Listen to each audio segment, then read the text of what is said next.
这棵是一个苹果树，这一棵的树已经丰收过一次了，所以已经被我们剪枝了，因为现在已经是匈牙利的深秋了。然后我们这边院子里有好多果树，这一排呢都是樱桃树，我们都做了剪枝，然后明年的春天会长得会更好。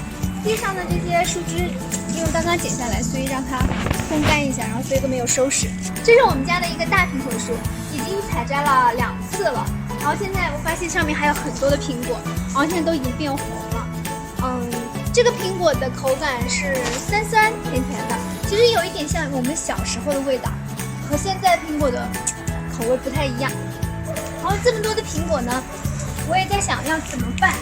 其实之前我们采摘1次之后，我已经做了苹果酒，可是这么多苹果吃肯定是吃不完的，所以我考虑到要把它做成苹果酥或者苹果酱。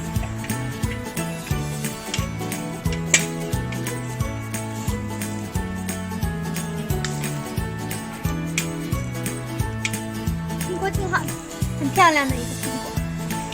其实还有更大，但是太高了。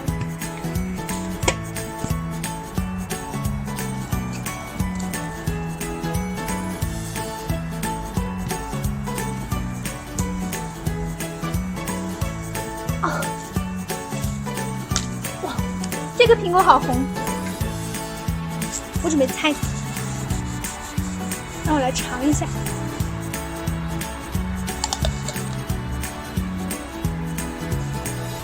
哇，这个苹果很好吃，里面都是粉粉的。我发现现在丰收的这一批苹果要比最开始那一批好吃，因为够甜，之前会更酸一点点。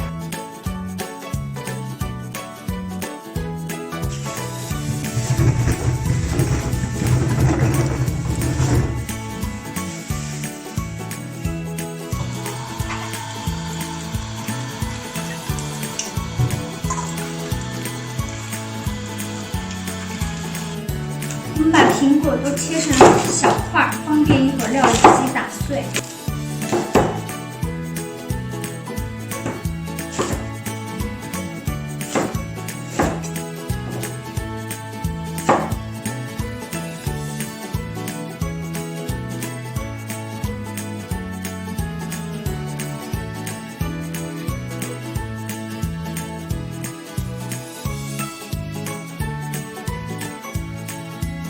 我们把这些碎苹果放到料理机里面，把它打碎因为我这个料理机需要加点水才可以打得动。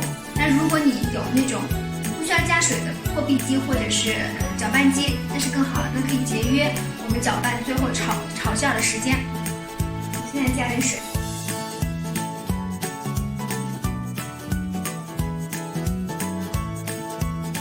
因为现在因为水分的原因有足够的水分了，所以我现在再加一点果肉里面，这样能够减少它的水分的含量。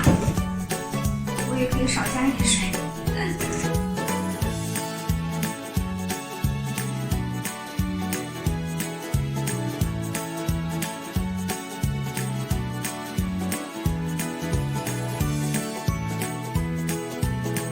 然后这个苹果馅我们可以多做一点。都没有关系，我们可以做完了之后放到冷冻室里冷冻，想用的时候就拿出来解冻就可以了。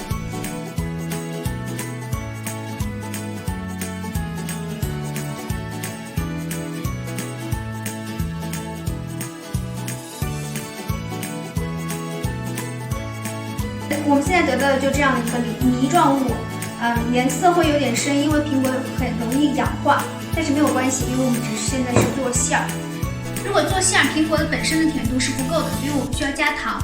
大概的比例是1000克的苹果肉，我说的是苹果肉哦，加100克的糖，我觉得甜度是可以的。这个甜度大家可以根据自己的喜好增减都没有问题。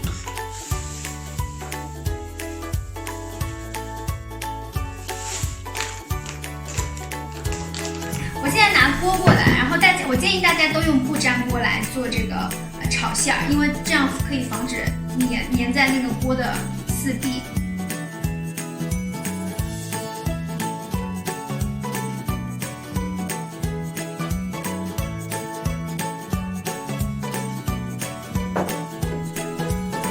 然们用刮刀给它搅拌均匀。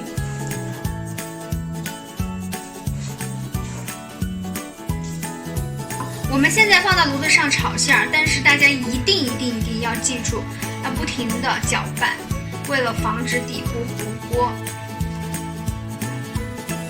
然后炒到最后的好的状态是可以成团，当我们翻拌的时候是成团的状态，然后可以捏成团的状态就好了。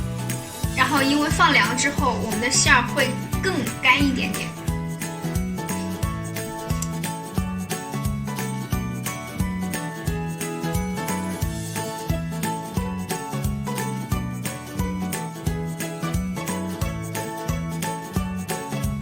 下面我们来开始做酥皮，黄油110克，面粉是低筋面粉100克，然后中筋面粉50克，一个全蛋液，然后10克的白砂糖，1克的盐和25克的奶粉。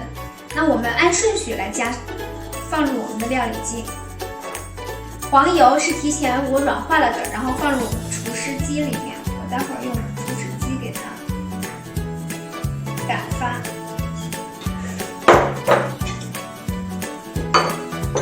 现在把它放到厨师机里面。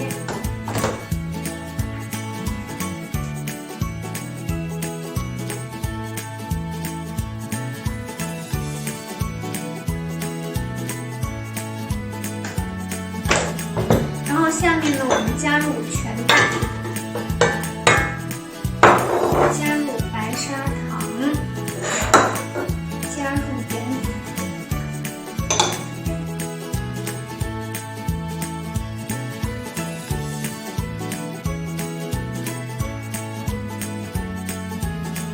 然后现在我们将粉类的材料过筛入到我们的蛋盆里面。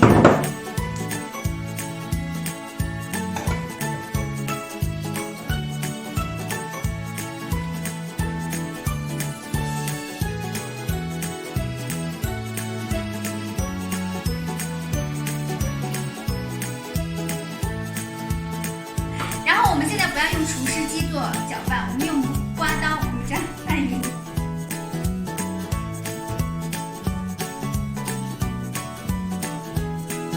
然后拌到没有粉状物就可以。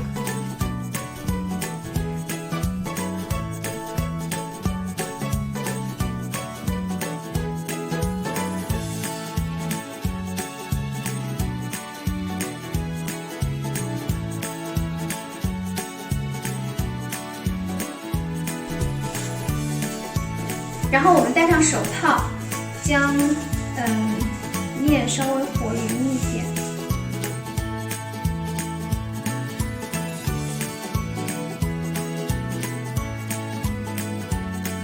这个面团怎么样都是会很黏的，所以我们要把它放到冷藏室里面冷藏30分钟之后才能开始使用。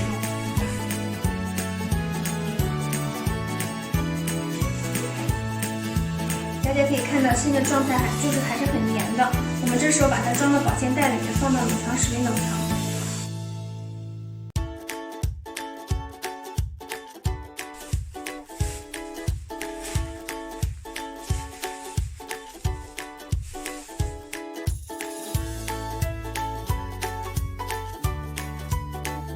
这个是我们刚刚制作好的苹果馅儿，我们要把它分成小份儿，每一份13克。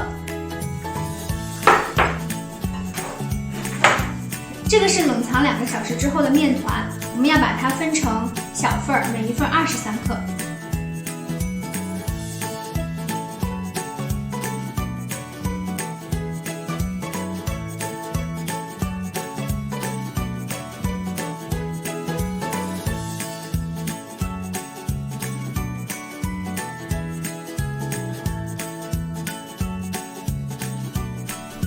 这个是我们刚刚封好的面团和馅儿，然后一定要戴上手套，否则的话真的是会沾到手上，到处都是。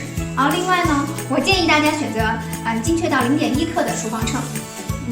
然后我们现在就来包一个，我们将面团在手心里面给它压平压圆，然后将馅放在中间，我们用一个虎口这样。其实这种包法的话，跟包汤圆的方式是一样的，把它收口就可以了。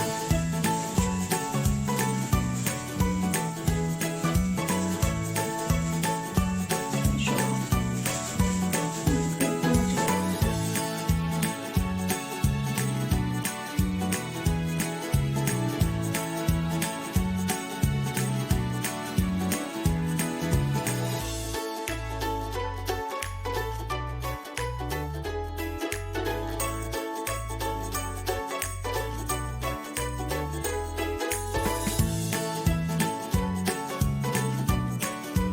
现在我们已经都包好了，然后大家可以用任何你喜欢的模具，也可以用凤梨酥的模具来制作这个苹果酥。今天我用的是这样一个50克的模具，然后我们把它稍微的整一下，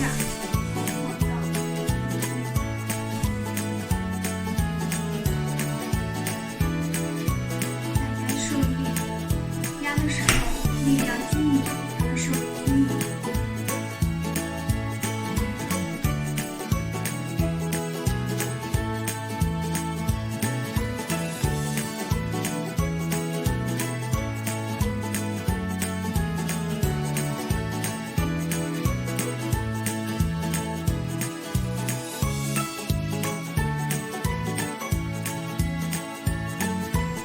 现在我们已经把苹果酥都已经做好了，我将它摆放在烤盘里面，中间会留一点缝隙，因为它会有一点点的膨胀。我们现在已经在预热烤箱，将烤箱预热到200度。我们将烤盘放入烤箱的蒸层，然后关上烤箱，将温度调到180度，15分钟。然后根据个人的烤箱的不同，温度的不同，我们可以适当的调整时间，主要是看苹果酥的表面变成金黄色，就可以了。